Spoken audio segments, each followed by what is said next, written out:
Welcome to this presentation on the kitchen garden tradition at the Barony Rosendal in Norway. My name is Annegreth Dietze, and I'm a professor at the Norwegian University of Life Sciences near Oslo. Since 2020, I oversee the park projects at the Barony. In this presentation, I will begin with, let me see, it's not moving. Yes, now. I will begin with a brief introduction to the site's context before focusing on the three most significant historical layers of the kitchen gardens. I will then share updates on the recently completed and ongoing projects and conclude with a few thoughts and questions about the future directions for the kitchen gardens. The Barony Rosendal is located on the west coast of Norway, around a 2-hour drive from Bergen.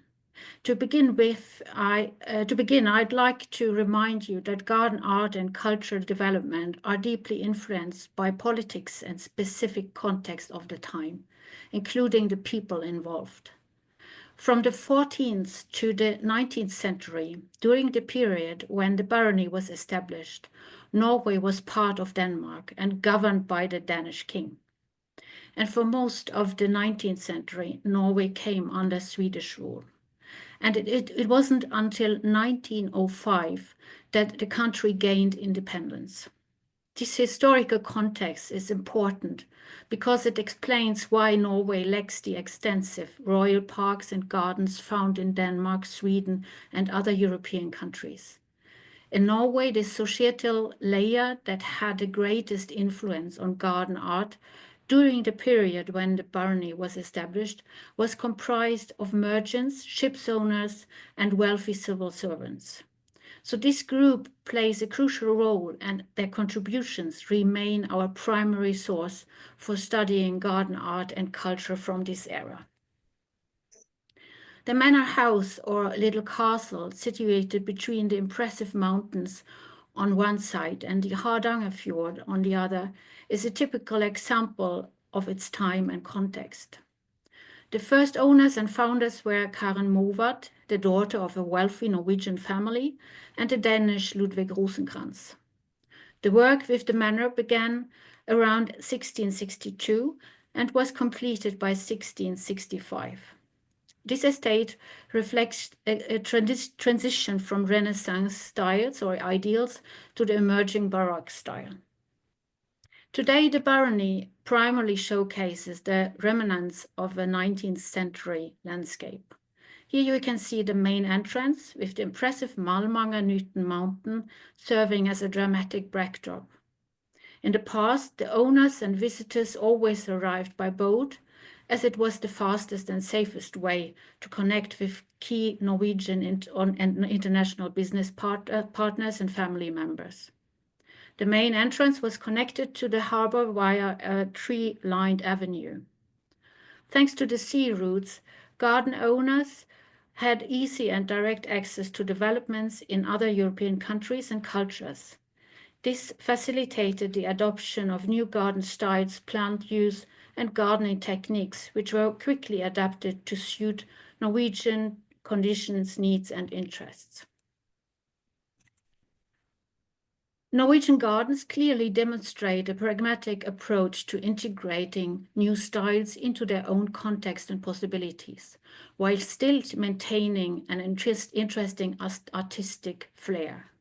Here you see the old smithy in the landscape park, established in the second half of the 19th century. And here a folly located in the landscape park. We will now move on to the first layer of the kitchen gardens. Parallel with the manor house, the first garden at Rosendal was established already in 1666 and 1667. Orders and bills mentioned both seeds, gardener tools, and fish for a fish pond. This list here shown from the 1667 mentions mainly vegetables like carrot, cabbage, Savoy cabbage, cauliflower, onions, kale, turnip, pumpkin, cucumber, beetroot, various lettuces, and artichokes, or herbs such as sage, chervil, basil, and thyme. I'm also including a picture of Kara Movat, the first female owner, as we believe that her role in designing and developing the garden has been underrepresented in previous research. While we do not have a precise plan of the original layout, we are fairly confident that this sketch of a plan reflects the design of the very first 17th century garden. It shows the manor house on the right and the garden on the left, featuring 11 square beds and a small pavilion in the corner of the 12th bed. At the center of the garden, there's a small fountain, and the entire garden was enclosed by a stone wall. The main approach to the garden is marked by an avenue on the top, which according to other sources may have been lined with walnut trees. Additionally, archival materials suggest that the edges of the garden beds were bordered with boxwood, buxus. Research conducted in the 1990s has shown that these bed edges I marked here have survived into the present days. Here I'm standing between two of the boxwood edges in 2005.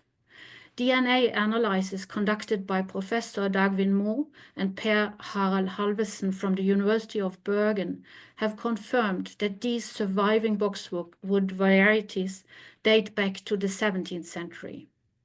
At one point in history, most of the boxwood edges were replaced by grass, but some sections preserved, and the trimming was stopped. This means that these hedges originally framed an extensive kitchen garden within the walled first formal garden at the barony.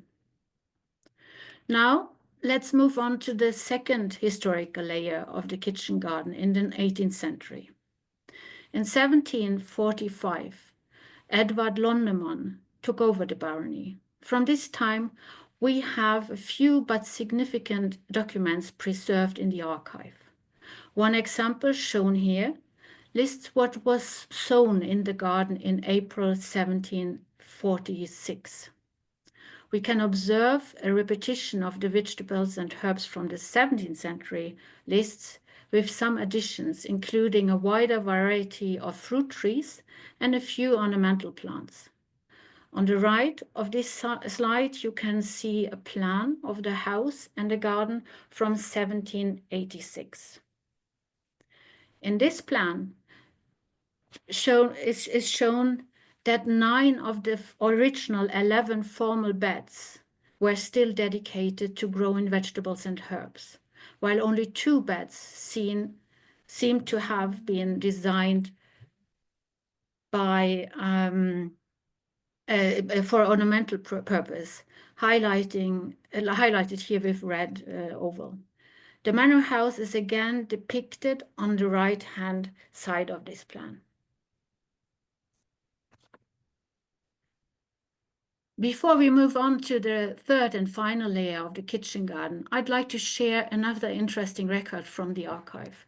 This document provides a simple overview of the formal garden from the period between 1815 and 1820. It outlines a crop rotation plan for 6 years, with each formal bed being used for different crops. I've zoomed in on one specific example, showing the following sequence. In 1815 and 1816, rye grain, followed by potatoes in 1817, peas in 1818, and finally strawberries in 1819 and 1820. Other vegetables or useful plants mentioned in the crop rotation plan included kohlrabi, cauliflower, kale, carrots, turnips, Savoy cabbage, parsnips, beets, pole beans, and cucumber. So it is interesting to note that the formal garden primarily served as a source for food supply, also in the beginning of the 19th century. It was not until around the 1830s that dedicated ornamental flower beds began to be created in the garden. Here pictures of some of the introduced ornamental plants mentioned in 1834. In the mid-19th century, a new chapter began with the third layer of kitchen gardens. Marcus Gerhard Hoff Rosenkrone inherited the estate following his father's death and embarked on a major transformation of the entire property starting in 1849. Marcus Gerhard Hoff Rosenkrone passed away in 1896, leaving behind a map from 1893, which likely served as a record of his life's work. This map provides a glimpse of what he has accomplished since the 1850s. The manor house is highlighted with a red circle here, and the park itself was developed in stages over time.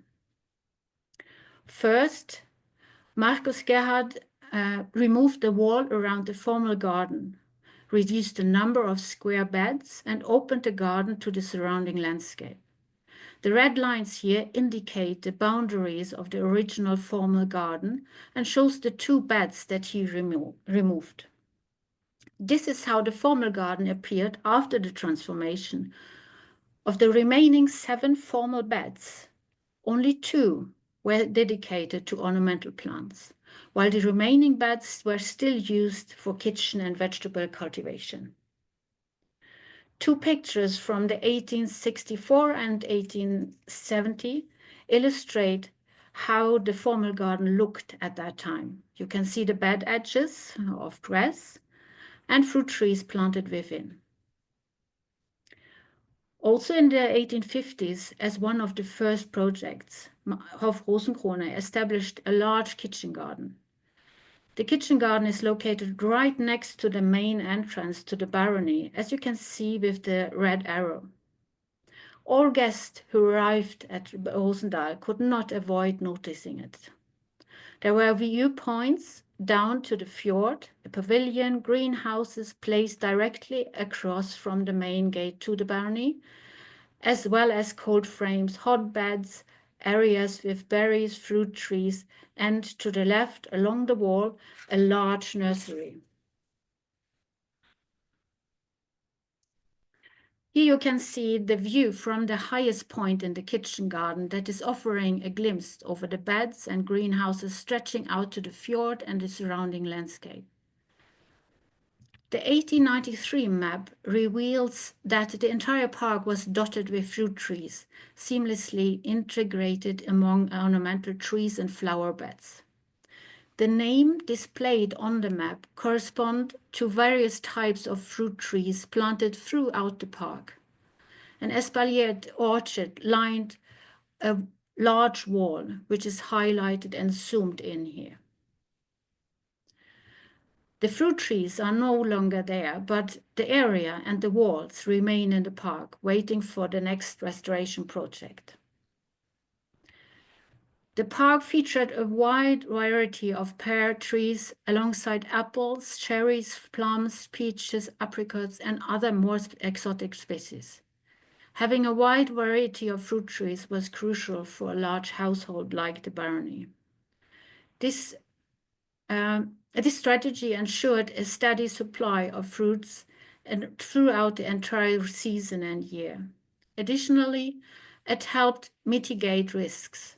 With different varieties blooming at different times, the garden was better protected against the potential impacts of adverse weather, such as late frosts and heavy rain during the flowering period. The results of the fruit harvest are documented in the barony's records. The variety and quantity of the different sorts are impressive, with thousands and thousands of liters of fruit harvested every year. The fruits and vegetables that were not used in the barony's household were sold at the market in Bergen. Now let's turn to the current status and ongoing projects. Between 2000 and 2005, the kitchen garden from Marcus Gerhard, also the 19th century kitchen garden, was restored based on maps and records from Hoff Rosenkrone's time, with a focus on preserving the original layout and selecting historically accurate plans. One of the garden beds is dedicated specifically to showcasing plants from the 17th and the 18th century seed lists. The idea was to give visitors an idea of the plant variety that would have been present in the former walled garden before Hof Rosenkrone transformed the estate. Around 2000, also the greenhouses were restored. They are today used as a cafe and for storing potted plants during the winter. Here's an image taken inside one of the greenhouses. Since 2020, we have conducted and initiated several restoration projects across all gardens, as well as the entire park and landscape. This slide shows the restoration of the stone wall along the kitchen garden with before and after images in the 19th century garden. In the 19th century, this area close to the wall was home to the plant nursery. Another project focused on the renewing of the garden beds with the mentioned plant examples from the 17th and 18th century lists. So we are still in the 19th century garden part. And these final images highlight the current state of the formal garden close to the little castle. Today, the formal beds from the 17th and 18th century are planted with diverse selections of roses, which are not historically accurate to this garden. The upper image shows a garden map from around 1960, illustrating that vegetables were grown here alongside fruit trees until that time. To conclude, the kitchen garden tradition at the Barony Rosendal has a long and rich history, far more extensive than what I have presented here today. From today's perspective, it is difficult to fully understand its depth as a visitor. One must therefore ask, what is the future of the kitchen garden at the Barony Rosendal? Should the kitchen garden be reintegrated into the formal garden? Can we utilize the extensive plant lists from all three historical layers? How can the kitchen garden tradition play a larger role in today's activities and outreach efforts? And could it function as a gene bank for plants suited to Nordic conditions and needs? Isn't the ongoing cultivation and knowledge sharing of kitchen garden traditions also a key element in today's discussions on food security and sustainable agricultural practices? But what happens then to the narrative of the rose garden in Rosendal? Thank you all for your attention.